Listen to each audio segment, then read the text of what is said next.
La pièce se joue sur deux scènes qui s'allument et s'éteignent alternativement suivant le déroulement de l'action. Lorsque l'action est finie, les personnages restent immobiles dans la pénombre sur une scène et les autres continuent de jouer sur l'autre scène.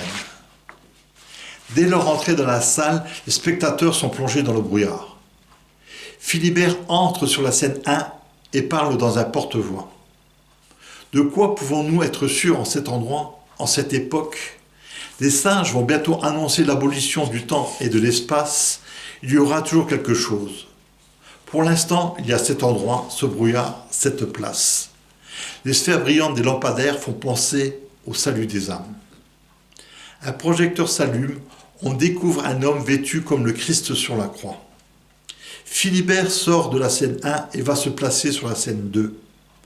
Entrée du producteur sur la scène 1. Le producteur. Quel est cet homme ?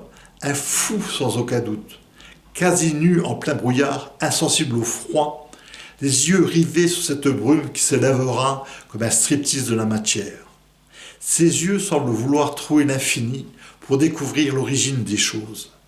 Un néant, une entité qui naît d'elle-même, qui devient conscience, puis l'éclatement, passage de l'individu à la multitude, l'apprentissage de l'espace-temps, son annulation.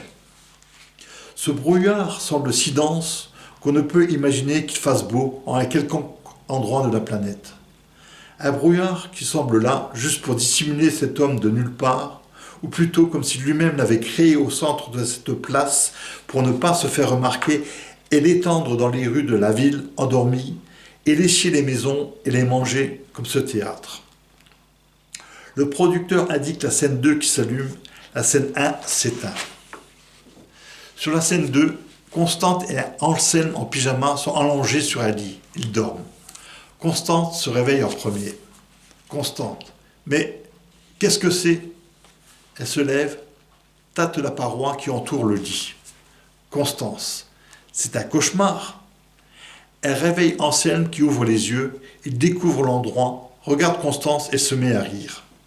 Constance. Monsieur, vous allez me donner la signification de tout ceci ? Anselme. Madame, bienvenue dans mon fantasme. Constance. Votre fantasme, c'est insensé. Anselme. C'est insensé, mais c'est ainsi. Constance. Ça va, j'ai compris, vous m'avez drogué, vous m'avez amené dans cette... Anselme. Dans ce tube. Constance. Oui, dans ce tube. Anselme. Alors réfléchissez, comment aurais-je les moyens de fabriquer cet immense tube ? Constance. Je ne sais pas moi. Vous vous y êtes mis à plusieurs. Vous avez bien dit « Bienvenue dans mon fantasme ». Anselme. Oui, j'ai dit ça. Seulement, je ne vous ai pas drogué ni enlevé. J'ai fantasmé si fort sur cette situation qu'elle s'est réalisée d'elle-même. Constance. Je dois en déduire que je suis l'objet de votre fantasme. Anselme. Exactement. Constance. Mais je ne vous connais même pas. Anselme. Parce que vous n'avez jamais prêté attention à moi. Je marchais toujours derrière vous quand vous alliez prendre le métro pour aller travailler. Constance. Quoi qu'il en soit, cette situation est intolérable. Je vous ordonne de me libérer. Anselme. Alors, sortez de ma tête. Constance. Mais pourquoi moi ? Anselme. Ah, ça, c'est la question que l'on se pose toujours. Constance. Mon Dieu, comment cela va-t-il finir ? Anselme. Ne mêlez pas Dieu à cela et essayez de voir les choses de façon positive. Constance. Je ne vois rien de positif à tout ceci. Anselme. Allons, je ne suis pas une bête tout de même. Constance. Mais comment allons-nous vivre ici ? Anselme. Si tout se passe comme dans mon fantasme, on nous apportera tout ce que nous voudrons de là-haut. Il montre du doigt le bout du tube. La scène 2 s'éteint, s'allume.